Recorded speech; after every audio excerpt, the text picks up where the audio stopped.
Breaking news మరో అల్పపీడన ప్రభావంతో రెండు తెలుగు రాష్ట్రాలకు అయితే భారీ వర్ష సూచన చేసింది వాతావరణ కేంద్రం. పశ్చిమ మధ్య బంగాళాఖాతంలో ఈ రోజైతే మరో అల్పపీడనం ఏర్పడనుంది. అది కాస్త రేపు వాయుగుండంగా మారి తీరాన్ని తాకే అవకాశం ఉంది. దీంతో రెండు తెలుగు రాష్ట్రాల్లో పలు జిల్లాలకైతే రెడ్ అలర్ట్ జారీ చేశారు అధికారులు. మరికొన్ని జిల్లాలకు ఎల్లో అలర్ట్ జారీ చేశారు. సో దీంతో పలు జిల్లాల్లో భారీ నుంచి అతి భారీ వర్షం కురిసే అవకాశం ఉందని వాతావరణ శాఖ అయితే హెచ్చరికలు జారీ చేసింది. దీంతో ప్రజలంతా అప్రమత్తంగా ఉండాలి. తీర ప్రాంత వాసులైతే మత్స్యకారులు కూడా అటు వేటకు వెళ్లొద్దంటూ సూచనలు జారీ చేశారు. సో దీంతో తీర ప్రాంత వాసులు ఎవరైనా సరే సురక్షిత ప్రాంతాలకు వెళ్లాలంటూ అధికారులు అయితే హెచ్చరికలు జారీ చేశారు. సో ఈ రోజు అయితే ఏదైతే పశ్చిమ మధ్య బంగాళాఖాతంలో అల్పపీడనం ఏర్పడనుందో అది రేపు కాస్త వాయుగుండంగా మారనుంది. సో ఎల్లుండు ఉత్తర కోస్తా సమీపంలో తీరం దాటే అవకాశం ఉంది. తీరం దాటే సమయంలో అయితే భారీ ఈదురుగాలులు అలాగే భారీ వర్షం పడే అవకాశం ఉందని వాతావరణ శాఖ అధికారులు అయితే ఇప్పటికే స్పష్టం చేశారు. దీంతో ప్రజలంతా ముందుగానే తగిన జాగ్రత్తలు తీసుకోవాలంటూ కూడా సూచిస్తారు. సో ఏదైతే గత 2 రోజుల నుంచే వర్షం తగ్గుముఖం పడుతుంది అనుకునే లోపే మరోసారి భారీ వర్షం ఉందంటూ వాతావరణ శాఖ అధికారులు అయితే ఆదేశాలు జారీ చేశారు. అయితే ఏపీలో చూసుకున్నట్టయితే అటు శనివారం వరకు కూడా భారీ వర్షాలు కురుస్తాయని చెప్పింది. ఇక నేడు అయితే తెలంగాణలో ఏకంగా 12 జిల్లాల్లో అయితే ఈ రోజు భారీ వర్షాలు పడతాయంటూ కూడా కొన్ని జిల్లాలకు ఎల్లో అలర్ట్, కొన్ని జిల్లాలకు ఆరెంజ్ అలర్ట్ అయితే జారీ చేశారు. ప్రధానంగా తెలంగాణలో చూసుకున్నట్టయితే అటు ఉమ్మడి ఆదిలాబాద్, నిజామాబాద్, పెద్దపల్లి, భూపాలపల్లి, ములుగు, భద్రాద్రి జిల్లాలకైతే ఎల్లో అలర్ట్ జారీ చేసింది. ఈ ప్రాంతంలో ఉన్న ప్రజలు ఎవరైనా సరే లోతట్టు ప్రాంత వాసులంటే ముందుగానే అలర్ట్ అయ్యి సురక్షిత ప్రాంతాలకు వెళ్లాలంటూ చెప్పుకొస్తుంది. సో ఎల్లో అలర్ట్ అంటే చాలు మనకి భారీగా వర్షాలు పడి లోతట్టు ప్రాంతాలు మునిగిపోయే అవకాశం అయితే కనిపిస్తుంది. అలాగే కొత్తగూడెం, మహబూబాబాద్, వరంగల్, హనుమకొండ జిల్లాలకు కూడా ఎల్లో అలర్ట్ జారీ చేసింది. ఇక రేపు కూడా తెలంగాణలో 7 జిల్లాలకైతే ఆరెంజ్ అలర్ట్ జారీ చేసింది. ఈ రోజు పడే వర్షం కాస్త రేపు ఈ జిల్లాలో చూసుకున్నట్లయితే ఇంకా ఎక్కువయ్యే అవకాశం ఉంది. సో దీంతో రేపు కూడా ఆరెంజ్ అలర్ట్ ప్రకటించింది. ఆ ప్రాంతంలో అసలు ముందుగానే తగిన జాగ్రత్తలు తీసుకోవాలంటూ వాతావరణ శాఖ అయితే సూచించింది. అయితే ఇప్పటికట్టు వాయువ్య బంగాళాఖాతంలో అల్పపీడనం కొనసాగుతూ వస్తుంది. ఇక ఇవాళైతే అల్పపీడనం బలహీనపడనున్నట్లు కూడా అధికారులు అయితే తెలిపారు. సో అల్పపీడనాల ఎఫెక్ట్ తో వచ్చే 5 రోజులు ఏపీలో అయితే భారీ వర్షాలు కురుస్తాయింది. ఏపీ వ్యాప్తంగా చూసుకున్నట్టయితే శనివారం వరకు కూడా రానున్న 5 రోజులైతే ఈ భారీ వర్షాలు ఇలాగే కొనసాగుతాయంటూ మత్స్యకారులు ఎవరు వేటకు వెళ్లొద్దు అంటూ కూడా చెప్పుకొస్తున్నారు. సో అయితే లోతట్టు ప్రాంత వాసులు కానివ్వండి ఎవరైనా సరే మనం ఇళ్లలు కూడా చూస్తుంటాం, చాలా మంది చిన్నగాటు లోతట్టు ప్రాంతాల్లో ఉంటారు. సో చిన్నపాటి వర్షానికే లోపలికి నీరు వచ్చే పరిస్థితి ఎదుర్కొంటూ ఉంటారు. సో వారైతే కాస్త ముందుగానే జాగ్రత్తలు తీసుకుని వీలైతే సురక్షిత ప్రాంతాలకు తరలి వెళ్లాలంటూ అధికారులు అయితే హెచ్చరికలు జారీ చేస్తున్నారు. సో భారీ వర్షాల నేపథ్యంలో సో బయటికి రాకుండా ఉంటేనే మంచిదంటూ ఇప్పటికే హెచ్చరికలు జారీ చేస్తున్నారు. ఇటు తెలంగాణలో చూసుకున్నట్టయితే చిన్నపాటి వర్షానికే కొన్ని ప్రాంతాలైతే చెరువుల్ని తలపిస్తున్నాయి, ఇళ్లకు కూడా నీరు చేరుతుంది. అటు అపార్ట్మెంట్ వాసులు కూడా చాలా తీవ్ర ఇబ్బందులు పడుతున్నారు. ఇక రోడ్లు అయితే మొత్తం చెరువుల్ని తలపిస్తున్న దృశ్యాలు మనం చూస్తున్నాము చిన్నపాటి వర్షానికి కూడా. సో ఈ నేపథ్యంలో ముందుగా కూడా ఎలాంటి పనులున్నా కూడా కంప్లీట్ చేసుకునేందుకైతే రెడీగా ఉండాలంటూ అధికారులు హెచ్చరికలు జారీ చేస్తున్నారు. భారీ వర్షాల నేపథ్యంలో ఎవరు కూడా వాగులు వంకలు ఉన్న ప్రాంతాల్లో అయితే ఎవరు వాటిని దాటే ప్రయత్నాలు చేయొద్దు. ఎందుకంటే భారీ వర్షాలు పడితే అవి తెగిపోయి రోడ్లు కూడా కొట్టుకుపోయే ప్రమాదాలు అయితే మనం చూస్తూనే ఉన్నాము. సో ఈ నేపథ్యంలో సో అటు వాగులు వంకలు ఉన్న ప్రాంతాలు కానివ్వండి, సో కాలువల మధ్య ఉన్న గ్రామస్తులు ఎవరైనా సరే లోతట్టు ప్రాంత వాసులైతే మరి సురక్షిత ప్రాంతాలకు వెళ్తే ఇంకా మంచిదంటూ అయితే వాతావరణ శాఖ అధికారులు అయితే చెప్పుకొస్తున్నారు. సో ప్రస్తుతం అటు 2 జిల్లాలకు ఇటు తెలంగాణ అటు ఏపీకి కూడా భారీ వర్ష సూచన అయితే చేసింది వాతావరణ కేంద్రం. సో అల్పపీడనం ఎప్పుడైతే బలపడి అటు కేంద్రం దాటే వరకు కూడా తీరం దాటే వరకు కూడా భారీ గాలులు వీచే అవకాశం అయితే కనిపిస్తుంది. తీరం దాటే సమయంలో పెద్ద ఎత్తున గాలులు వీచే అవకాశం ఉందన్న సో బయట చెట్ల దగ్గర కానీ పొలంలో పనులకు వెళ్ళే వాళ్ళు ఎవరు కూడా ఆ సమయంలో ఉండొద్దు, ఎందుకంటే పిడుగులు పడే ఛాన్సెస్ కూడా ఎక్కువ ఉంటాయి. సో సముద్రం కూడా అల్లకల్లోలంగా మారే ఛాన్సెస్ అయితే ఎక్కువ ఉంటాయి. అటు సముద్ర తీరాన ఉన్న ప్రాంత ప్రజలు ఎవరు కూడా మత్స్య వేటకు వెళ్ళొద్దు, మత్స్యకారులు ఎవరు వేటకు వెళ్ళొద్దు అంటూ ముందుగానే ఆదేశాలు జారీ చేసింది. సో మనకి అటు తీరం దాటే సమయంలో సముద్రం ఎలా ఉంటుంది అనేది కూడా మనకు తెలుసు. సో ఈ నేపథ్యంలోనే ముందుగానే అలర్ట్స్ అయితే జారీ చేసింది వాతావరణ కేంద్రం. సో ప్రజలంతా జాగ్రత్తగా ఉండాలంటూ చెప్పుకొస్తున్నారు. ఒకసారి అయితే విజువల్స్ మనం చూద్దాం.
రైట్గా ఇటు తెలంగాణతో పాటు అటు ఏపీలో కూడా భారీ వర్షాలు కురిసే అవకాశం ఉందని వాతావరణ శాఖ ఇప్పటికే ప్రకటించింది. అటు ప్రధానంగా చూసుకున్నట్టయితే వైజాగ్ మొత్తంగా కూడా సముద్ర తీర ప్రాంత వాసులకైతే హై అలర్ట్ జారీ చేశారు. ఎవరు కూడా సముద్రంలో వేటకు వెళ్లొద్దంటూ చెప్పుకొస్తున్నారు. శనివారం వరకు భారీ వర్షాలు కురుస్తాయంటూ వాతావరణ శాఖ అధికారులు చెప్తున్నారు. ఇక భారీ వర్షాలకు సంబంధించి మరింత సమాచారం మా ప్రతినిధి రాజు అందిస్తారు.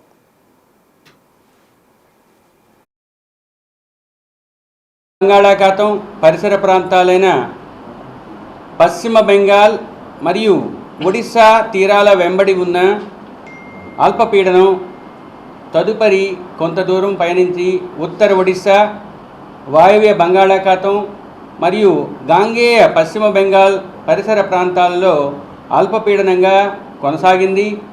ఈరోజు అదే ప్రాంతంలో కొనసాగుతూ దానికి అనుబంధంగా ఉన్న ఉపరితల ఆవర్తనం 7.6 కిలోమీటర్ల ఎత్తు వరకు విస్తరించి ఉండటంతో పాటు నైరుతి దిశకు వంగి ఉన్నది.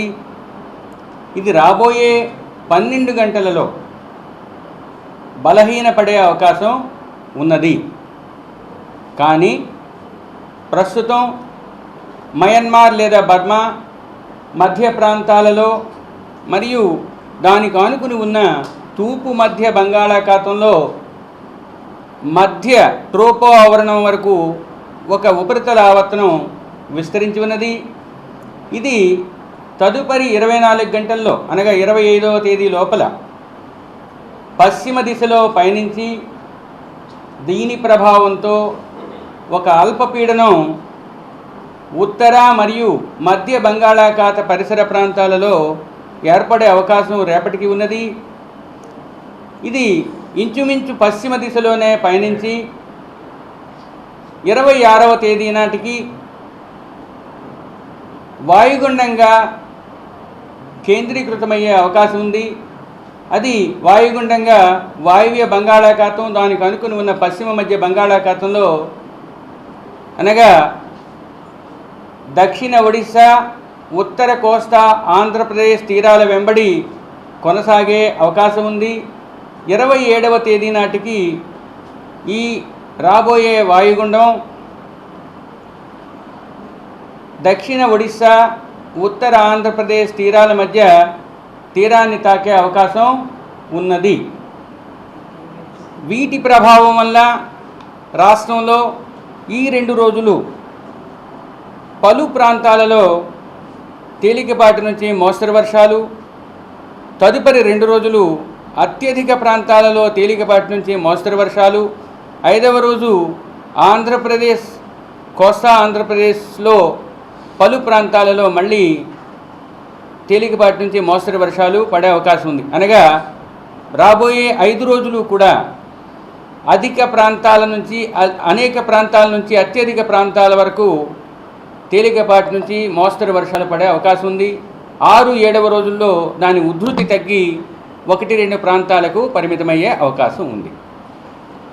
తరువాత వీటి ప్రభావం వలన కోస్తా జిల్లాలపై 40 నుంచి 50 కిలోమీటర్ల వేగంతో సుస్థిరమైన బలమైన గాలులు వీచే అవకాశం రాబోయే 5 రోజులు ఉన్నాయి. ఉరుములు మెరుపులు కొనసాగే అవకాశం 5 రోజులు ఉంది. ఇక ఈ రోజు నుంచి 2వ రోజు వరకు కోస్తా జిల్లాల్లో 1-2 చోట్ల భారీ వర్షపాతం. 3వ రోజు 4వ రోజు ఉత్తర దక్షిణ కోస్తా జిల్లాల్లో 1-2 చోట్ల భారీ నుంచి అతి భారీ వర్షపాతం. 5వ రోజు నుంచి 7వ రోజు వరకు 1-2 చోట్ల భారీ వర్షపాతం నమోదయ్యే అవకాశం ప్రస్ఫుటంగా కనిపిస్తుంది. ముఖ్యంగా చెప్పాలంటే ఉత్తర కోస్తా జిల్లాలైన పార్వతీపురం, శ్రీకాకుళం, విజయనగరం, అనకాపల్లి జిల్లాల్లో రాబోయే 24 గంటల్లో 1-2 చోట్ల భారీ వర్షపాతానికి అవకాశం ఉంది. 2వ రోజు అనగా రేపు విజయనగరం, శ్రీకాకుళం, పార్వతీపురం, అల్లూరి సీతారామరాజు, ఏలూరు జిల్లాల్లోని 1-2 చోట్ల మరియు గుంటూరు, పల్నాడు, ఎన్టీఆర్లో కూడా 1-2 చోట్ల భారీ వర్షపాతం పడే అవకాశం 2వ రోజు ఉన్నది. 3వ రోజు 4వ రోజు 1-2 జిల్లాల్లో 1-2 ప్రాంతాల్లో మధ్య కోస్తా ఆంధ్రప్రదేశ్లోని జిల్లాల్లో భారీ నుంచి అతి భారీ వర్షపాతం నమోదయ్యే అవకాశం ఉంది. ఇక ఈరోజు ఉత్తర కోస్తా ఆంధ్రప్రదేశ్, ఒడిశా తీరాల పరిసరాలలో వేటకు వెళ్ళిన మత్స్యకారులు సుదూర ప్రాంతాల నుంచి సురక్షిత ప్రాంతాలకు రావాల్సిందిగా సలహా ఇవ్వడం జరిగింది. 2వ రోజు నుంచి 5వ రోజు వరకు కోస్తా తీరం వెంబడి తీరం ఆవల 40 నుంచి 50 గరిష్టంగా 60 కిలోమీటర్ల వేగంతో ఈదురుగాలు వీచే అవకాశం ఉన్నందువల్ల 5 రోజులు కూడా మత్స్యకారులు వేటకు వెళ్ళవద్దని హెచ్చరికలు జారీ చేయడం జరిగింది. గడిచిన 24 గంటల్లో శ్రీకాకుళం జిల్లా రణస్థలంలో 9 సెంటీమీటర్లు, విజయనగరం జిల్లా మెరకముడిదంలో 7 సెంటీమీటర్ల వర్షపాతం పడింది. రాష్ట్రంలో పలు ప్రాంతాల్లో తేలికపాటి నుంచి మోస్తరు వర్షపాతం నమోదైంది.